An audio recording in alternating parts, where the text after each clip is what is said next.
మిత్రులారా, దక్షిణాది రాష్ట్రాల ఐక్యతను దెబ్బతీసే ప్రయత్నాలు ఏమైనా ఢిల్లీలో మొదలయ్యాయా? ఢిల్లీలో మొదలైన ప్రయత్నాలు వయా ఆంధ్రప్రదేశ్ టు తమిళనాడు ప్రయాణం చేస్తున్నాయా? ఇట్లాంటి సందేహాలు, అనుమానాలు ఇప్పుడు లేటెస్ట్గా అందరికీ కలుగుతున్నాయి. ఎందుకు ఏమిటి అనేది సింపుల్గా ఈ వీడియోలో మనం చర్చిద్దాం. మిత్రులారా, నేను మీ ప్రసాదమూర్తి. వెల్కమ్ టు ప్రము టాక్స్. డీలిమిటేషన్ మీద, అలాగే ఆర్థికపరమైనటువంటి దక్షిణాదికి చెందాల్సినటువంటి వాటాని తీసుకెళ్ళి ఉత్తరాదికి సమర్పిస్తున్నారు. దక్షిణాది వాళ్ళు ఎక్కువ ఇస్తుంటుంటే వీళ్ళకేదో భిక్ష పడేసి అక్కడ ఉత్తరాది రాష్ట్రాలని పెంచి పోషిస్తున్నారని చెప్పేసేటువంటి వాదన ఒకటి. అలాగే హిందీ పెత్తనము, హిందీ భాషను రుద్దడము. సో ఈ మూడు అంశాల మీద దక్షిణాది రాష్ట్రాలు ఒక్కటవుతున్నటువంటి ఈ తరుణంలో ఈ దక్షిణాది రాష్ట్రాలను ఎదుర్కొనేటటువంటి ఎత్తుగడలు, వ్యూహాలు ఖచ్చితంగా ఢిల్లీలో ఉన్నటువంటి కేంద్రంలో అధికారంలో ఉన్న బీజేపీ పెద్దలు చేస్తారు. కానీ ఏ విధంగా చేస్తారు అనేటటువంటిది ఇప్పటిదాకా కొంచెము అస్పష్టంగా ఉంది. ఇప్పుడిప్పుడే స్పష్టత అనేటటువంటిది బయటపడుతుంది. అదేమిటి అంటే, మొన్న జనసేన ఆవిర్భావ సభలో జనసేనాని Andhra Pradesh deputy chief minister Pawan Kalyan garu మాట్లాడినటువంటి మాటల్లో ముఖ్యంగా తమిళులు హిందీని ఎందుకు వ్యతిరేకిస్తున్నారు అనే అంశం మీద ఆయన మాట్లాడినటువంటి మాటలు సో ఇండైరెక్ట్గా దక్షిణాది రాష్ట్రాల పోలరైజేషన్ ఏదైతే జరుగుతుందో ఎగ్నెస్ట్ ద నార్త్, ఆ పోలరైజేషన్ని దెబ్బ కొట్టేటటువంటి ప్రయత్నాలు ఏమైనా ఢిల్లీ వాళ్ళు మొదలుపెట్టారా? సో ఆ ప్రయత్నాల యొక్క రిఫ్లెక్షన్సేనా జనసేన అని మాట్లాడినటువంటి మాటలు అని కొన్ని అనుమానాలు మనకి సహజంగానే కలుగుతాయి అన్నమాట. మిత్రులారా, చాలా జాగ్రత్తగా అర్థం చేసుకోవాల్సింది ఏమిటి అంటే, ఇందులో డీలిమిటేషన్కి సంబంధించి మనం చాలాసార్లు మాట్లాడుకున్నాం. దక్షిణాది రాష్ట్రాలకు అన్యాయం జరుగుతుంది, పార్లమెంట్లో సీట్లు పెరిగితాయి. ఈ విషయంలో అందరూ ఒకటవుతున్నారు. స్టాలిన్ ముఖ్యంగా ఇనిషియేటివ్ తీసుకొని 22వ తేదీన ఇండివిజువల్గా వెళ్ళి అన్ని రాష్ట్రాలకి, ఆ రాష్ట్రాల ముఖ్యమంత్రులకి, ప్రతిపక్ష నాయకులకి అందరికీ కూడా లెటర్స్ ఇస్తున్నారు, ఆహ్వాన పత్రాలు ఇస్తున్నారు 22 రమ్మని. వాళ్ళు మీ రాష్ట్రాలకి ఏమీ నష్టం జరగదు, మీ సీట్లు అలాగే భద్రంగా ఉంటాయని చెప్తున్నప్పటికీ ఉత్తరాది సీట్లు పెరగవని చెప్పట్లేదు. పెరిగితే ఏ రేంజ్లో పెరుగుతాయి? ఇప్పుడున్నటువంటి రేషియో ఏమైనా దెబ్బతింటుందా? ఇప్పుడున్నటువంటి బ్యాలెన్స్ ఏమైనా దెబ్బతింటుందా? అసలు దీని మీద మీరు ఏ విధమైనటువంటి రేషనల్ స్ట్రాటజీని అవలంబిస్తారు? జనాభా నిష్పత్తి ప్రకారం చేస్తారా, లేదా ఇప్పుడున్నటువంటి పార్లమెంటు సీట్లలో ఇప్పుడున్నటువంటి నిష్పత్తి ప్రకారమే పెంచుతారా ఏమిటనేది అది ఆ విషయంలో కూడా స్పష్టత ఇవ్వట్లేదు. ఈ విషయాలన్నిటినీ దృష్టిలో పెట్టుకొని, అలాగే హిందీ భాష, ముఖ్యంగా తమిళులు హిందీ భాషను వ్యతిరేకించడం అనేటటువంటిది వాళ్ళ భాషను కాపాడుకోవడానికి, వాళ్ళ భాష ఉనికిని, వాళ్ళ భాష ఆత్మగౌరవాన్ని సంరక్షించుకునేటటువంటి ప్రయత్నంలో భాగమే హిందీ ఇంపోజిషన్ని వ్యతిరేకించడం అనేది తప్ప హిందీ భాషా వ్యతిరేకత కాదు. అది ఇప్పుడు కాదు, 1946 నుంచి 1965లో అయితే హిందీ వ్యతిరేక ఉద్యమం మామూలు ఉద్యమం సాగలేదు. అక్కడ తమిళనాడులో ఎంతోమంది చనిపోయారు ఆ హిందీ ఆధిపత్యానికి వ్యతిరేకంగా జరిగినటువంటి పోరాటంలో. అయితే ఇక్కడ పవన్ కళ్యాణ్ గారు కానీ, చంద్రబాబు నాయుడు గారు కానీ, లోకేష్ కానీ కేవలం ఒక్క రాష్ట్రం ఆంధ్రప్రదేశ్, మొత్తం సౌత్ అంతా ఈ మూడు విషయాల్లో ఒక మాట మీద ఉంటే ఆంధ్రప్రదేశ్ మరొక మాట మీద ఉందా? లేదా ఆంధ్రప్రదేశ్లో ఎన్డీఏ అధికారంలో ఉంది కాబట్టి ఆ ఎన్డీఏ కూటమిలో ఉన్నటువంటి తెలుగుదేశం పార్టీని, జనసేన పార్టీని, ఆ పార్టీ అధినాయకుల్ని, అదే కూటమిలో భాగస్వామి అయినటువంటి బీజేపీ నాయకులు, కేంద్రంలో ఉన్నటువంటి బీజేపీ నాయకులు అందరూ కూడా ఆ నాయకుల మీద ఒత్తిడి ఏమైనా తీసుకొస్తున్నారా ఏమిటి అనేది మనకు అర్థం కావడం లేదు. కానీ డీలిమిటేషన్ విషయంలో, భాష విషయంలో, హిందీ రుద్దుడు విషయంలో వీళ్ళందరూ కూడా ఒకటే మాట మాట్లాడుతున్నారు. ఎవరందరూ? ఆంధ్రప్రదేశ్కి సంబంధించినటువంటి ముఖ్యమంత్రి కానీ, లోకేష్ కానీ, పవన్ కళ్యాణ్ గారు కానీ. సో డీలిమిటేషన్ వస్తే మంచిదే, మనకి 75 మంది మహిళలు అసెంబ్లీకి వస్తారని చెప్పి చంద్రబాబు నాయుడు గారు మనం చెప్పారు. సార్ 75 మంది అసెంబ్లీలో సీట్లు పెరిగితే మంచిదే, మహిళల సంఖ్య కూడా పెరుగుతుంది, మంచిదే. కానీ పార్లమెంట్లో ఉత్తరాది సీట్లు పెరిగి దక్షిణాది సీట్లు తగ్గితే ఇక పార్లమెంట్లో దక్షిణాదికి వాయిస్ ఉండదు. ఏ నిర్ణయాలలోనూ ఏ చట్టాల రూపకల్పనలోనూ వీళ్ళ భాగస్వామ్యమే ఉండదు. ఇక్కడ వీళ్ళకి అక్కడ నోరు ఎత్తేటటువంటి అవకాశమే లేదు. నోరు ఎత్తినా వినేటటువంటి నాథుడు అక్కడ ఉండడు. అసలు మనల్ని పట్టించుకునే వాళ్ళే ఉండరు. అది కదా ఇక్కడ స్ట్రగుల్ ఫర్ ఎగ్జిస్టెన్స్. దక్షిణాది రాష్ట్రాలు చేస్తున్నటువంటి పోరాటం ఇప్పుడు సమరశంఖం పూరించాడే స్టాలిన్. దాని వెనక ఉన్నటువంటిది తతంగం ఇదంతా. సరే, ఆర్థిక పరంగా మనం ఎంత సొమ్ము ఎంత సంపద పోగు చేసి కేంద్రానికి ఇస్తున్నాము, కేంద్రం మనకెంత ఇస్తుంది, ఈ లెక్కలన్నీ కూడా ఇంతకుముందు కూడా మనం చూసాం. యూపీ, బీహార్ లాంటి రాష్ట్రాలకు ఎంతెంత వాళ్ళు ఇస్తున్నారు, మనకెంత ఇస్తున్నారు అనేటటువంటిది ఇదొక రకమైన గొడవ. సో హిందీ విషయంలో పవన్ కళ్యాణ్ గారు మన మాట్లాడినటువంటి మాటలు, ఎందుకు సంస్కృతాన్ని తిడతారు, ఎందుకు హిందీని వద్దంటారు, ఎందుకు అన్నీ దేశ భాషలే కదా అని ఆయన నిజమే, అన్నీ దేశ భాషలే. కానీ తమిళనాడు యొక్క ఆత్మగౌరవం, వాళ్ళ భాషను కాపాడుకోవడం అనేటటువంటి తపనలో ఉందన్నమాట.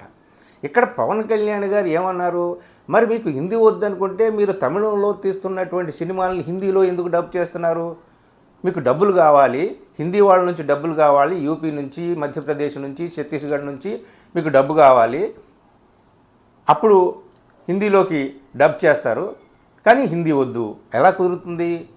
వేరే వాళ్ళు ఎవరో బీహార్ నుంచి వచ్చి వర్కర్స్ పనిచేస్తారు మీ దగ్గర, బీహార్ నుంచి వచ్చేవాళ్ళు హిందీ మాట్లాడేవాళ్ళు వర్కర్స్ మీకు కావాలి, కానీ హిందీ వద్దు అని ఆయన కొన్ని కామెంట్స్ చేశాడు.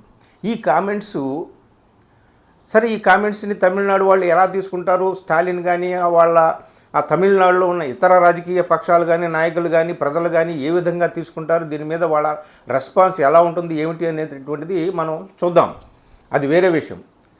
అయితే ఇక్కడ ఒక విషయం ఏమిటి అంటే మనం గమనించాల్సింది, తమిళనాడు ప్రజలు హిందీని కానీ దేశ అఖండతను, ఐక్యతను కానీ వాళ్ళు వ్యతిరేకించట్లే. హిందీని మీరు ఇక్కడ బలవంతంగా రుద్దవద్దు మా మీద అనేది. అలా రుద్దడం వల్ల ఏం జరుగుతుందయ్యా అంటే, క్రమక్రమంగా హిందీ న్యాయపరమైనటువంటి సూత్రాలు, చట్టానికి సంబంధించినటువంటివి, పథకాలు, వివిధ రకాల పథకాలు అన్నీ కూడా హిందీలోనే ఉంటాయి. ప్రవేశ పరీక్షలు హిందీలో ఉంటాయి, రకరకాల పరీక్షలు, ఉద్యోగార్థులకు పరీక్షలు హిందీలోనే ఉంటాయి. అన్ని రకాలుగా కూడా హిందీ డంప్ అవుతూ ఉంటుంది. ఇక్కడ మా పిల్లలు ఇక మన భాషలో ఏమీ లేని దానికి మన భాష నేర్చుకుని ఏమిటి ప్రయోజనం, హిందీ నేర్చుకుంటే పోలేదని వాళ్ళు అనుకుంటారు. ఇట్లాంటివన్నీ కూడా ఒక భాష పెత్తనం వల్ల మరో భాష ఎలాగా తన అస్తిత్వాన్ని కోల్పోతుందని ఎప్పుడో స్టాలిన్ ఎన్ని భాషల్ని హిందీ మింగేసిందని చెప్పేసి అవధి, సంతాలి, మగధి, భోజ్పూరి, ఛత్తీస్గఢీ ఇట్లాంటి లిస్ట్ కూడా ఆయన ఇచ్చాడు. సో ఇక్కడ భాషల యొక్క అస్తిత్వానికి సంబంధించింది కానీ ఒక భాషకి వ్యతిరేకత కాదు. వన్ నేషన్ ముద్దు, వన్ లాంగ్వేజ్ అంటే అది వద్దు. సో ఈ దేశము అనేక భాషల, అనేక సంస్కృతుల, అనేక ప్రాంతాల, అనేక సంప్రదాయాల సమాహారం కదా. సో అన్ని భాషలు విలసిల్లాలి, అన్ని భాషలు అభివృద్ధి చెందాలి, అన్ని భాషలకి ఒక ఆత్మగౌరవం ఉంటుంది, అది కాపాడబడాలి. ఇది వాళ్ళు ఆలోచనలో ఉన్నటువంటి వ్యవహారం అన్నమాట. సో మీరు హిందీలోకి ఎందుకు డబ్ చేస్తున్నారు అని అంటే, హాలీవుడ్ సినిమాలు తెలుగులోకి ఎందుకు డబ్ అవుతున్నాయి, అలాగని చెప్పి అమెరికా వాళ్ళు తెలుగు నేర్చుకోవాలని చెప్పేసి అక్కడ పాఠశాలల్లో మీరు తెలుగు పెట్టండి అని చెప్పి మనం అనగలమా? అనలేము. సో మిత్రులారా, ఇక్కడ ఒక చిన్న విషయం అన్నమాట. ఇది ఒక్క ఆంధ్రప్రదేశ్ ఈ south states పోలరైజేషన్లో south states unify అవుతున్నటువంటి ఒక యూనిటీ దిశగా అడుగులు వేస్తున్నటువంటి తరుణంలో సో ఇట్లాంటి మాటలు రావడం అనేటటువంటిది దేనికి సంకేతం? ఢిల్లీ వాళ్ళు ఒకటే విభజించి పాలించు, ఉత్తరాది వాళ్ళు కూడా ఇదే విధమైనటువంటి బ్రిటిష్ వాళ్ళ దగ్గర నుంచి మనకు సంక్రమించినటువంటి అతి గొప్ప వారసత్వం విభజించి పాలించు అనేటటువంటిది కదా. ఇప్పుడు దక్షిణాది రాష్ట్రాలు ఐక్యమవుతున్నటువంటి ఈ తరుణంలో దక్షిణాది రాష్ట్రాల ఐక్యత ప్రారంభంలోనే దెబ్బతీసేస్తే పోలేదా అని వాళ్ళు ఆలోచిస్తూ ఉండొచ్చు.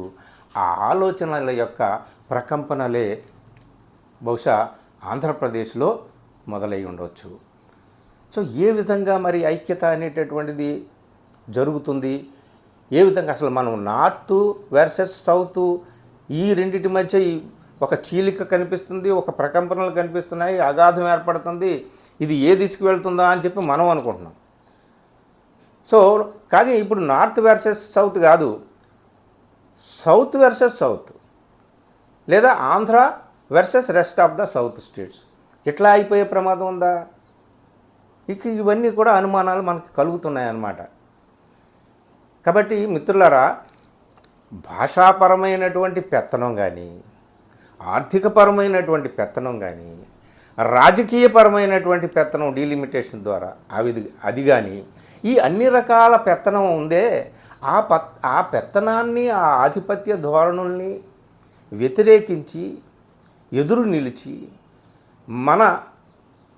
మన స్వయం సమృద్ధిని సాధించడానికి, మన అస్తిత్వాన్ని కాపాడుకోవడానికి ఐక్యం కావాల్సినటువంటి అవసరం దక్షిణాది రాష్ట్రాలకు ఉంది. ఈ చారిత్రక సందర్భంలో దీనికి వ్యతిరేకమైనటువంటి వ్యాఖ్యలు ఆంధ్రప్రదేశ్ నుంచి రావడం అనేటటువంటిది ఇప్పుడు కొంచెం చాలా అనుమానాలకు దారితీస్తుందన్నమాట. అది ఎవరితో ఏమనిపిస్తున్నారు ఏమిటి అనేటటువంటిది, ఎవరి నోట పలుకుతున్నారు, ఏమి మాట్లాడిస్తున్నారు ఏమిటి, దక్షిణాది రాష్ట్రాల ఐక్యతను దెబ్బ కొట్టేటటువంటి ప్రయత్నాలు అప్పుడే మొదలైపోయాయా అనేటటువంటి అనుమానాలు కలుగుతున్నాయన్నమాట. సో ఇప్పుడు ఏమవుతుంది, స్టాలిన్ ప్రయత్నాలు, ఇటు రేవంత్ రెడ్డి ప్రయత్నాలు, 22వ తేదీన పెద్ద మీటింగు, వీటన్నిటికి సంబంధించి ఆంధ్రప్రదేశ్ నుంచి నాయకులు వెళ్తారా లేదా ఇంకా క్లారిటీ లేదు. కానీ 22వ తేదీ ఆల్ పార్టీ మీటింగ్కి ముందే గొడవ మొదలైంది. దక్షిణాది రాష్ట్రాల ఐక్యం కాకుండా వీళ్లలో వీళ్లే కొట్టుకు చచ్చేటటువంటి ఒక పరిస్థితిని కల్పిస్తే అసలు గొడవే లేదని ఢిల్లీలో పెద్దలు ఆలోచిస్తున్నారేమో. ఆ ఆలోచనకు ఆచరణ రూపం ఆంధ్రప్రదేశ్లో జరుగుతుందేమో. అది తమిళనాడు దిశగా ఏ విధంగా దూసుకుపోతుంది, ఆల్రెడీ దూసుకుపోయింది. దీని ప్రకంపనలు ఎలా ఉంటాయి, దీని మీద ప్రతిస్పందన ఎట్లా ఉంటుంది, తమిళనాడు నుంచి కానీ ఇతర దక్షిణాది రాష్ట్రాల నుంచి కానీ వేచి చూడాలి. ఏది ఏమైనా ఉత్తరాదికి దక్షిణాదికి మధ్య జరుగుతున్నటువంటి ఈ పోరాటంలో దక్షిణాది రాష్ట్రాల్లోనే పరస్పరం దెబ్బలాడుకునేటటువంటి ఒక వాతావరణాన్ని కల్పిస్తున్నటువంటి ఢిల్లీ పెద్దలు, వాళ్ళ వ్యూహాలు ఇవన్నీ కూడా ఇప్పుడు కొంచెం ఒక స్పష్టతకు వస్తున్నాయి. ఒక స్పష్టమైనటువంటి ఆ విధానం, వాళ్ళు ఏమైతే ఆలోచిస్తున్నారో, ఎలాంటి వ్యూహాలు అయితే రచిస్తున్నారో అవన్నీ కూడా మనకిప్పుడు స్పష్టంగా కనిపిస్తున్నాయి. మరి ఈ నేపథ్యంలో దక్షిణాది రాష్ట్రాలు ఎలా ఐక్యమవుతాయి? పవన్ కళ్యాణ్ గారు కానీ లోకేష్ గారిని కానీ లేదా చంద్రబాబు నాయుడు గారిని కానీ, ఇటు స్టాలిన్ కానీ రేవంత్ కానీ సిద్ధరామయ్య కానీ విజయన్ కానీ వీళ్ళందరూ ఏ విధంగా ఒప్పిస్తారు? ఈ ఒప్పించే ప్రయత్నంలో వీళ్ళు సక్సెస్ అవుతారా లేదా వాళ్ళు కేంద్రం ఎజెండానే వాళ్ళు అమలు చేస్తారా ఏమిటి అనేటటువంటిది మనం చూడాలి. మొత్తానికి దక్షిణాది రాష్ట్రాలు ఐక్యమవుతున్నటువంటి ఈ తరుణంలో దక్షిణాది రాష్ట్రాల మధ్య ఒక లొల్లి మొదలవ్వడం, కలహ ధోరణి వ్యక్తం కావడం అనేటటువంటిది, స్పర్ధ ఏర్పడడం అనేటటువంటిది, ఒకరిని ఒకరు విసురుకొని వ్యాఖ్యలు చేసుకొని ఒకరిని ఒకరు దూరం చేసుకునేటటువంటి ప్రయత్నాలు ఏమైనా జరుగుతున్నాయా అని ఇప్పుడు కొంచెం ఆలోచించాల్సినటువంటి పరిస్థితి వచ్చింది. చూడాలి ఏం జరుగుతుందో ముందు. ఇది మిత్రులారా. Thank you.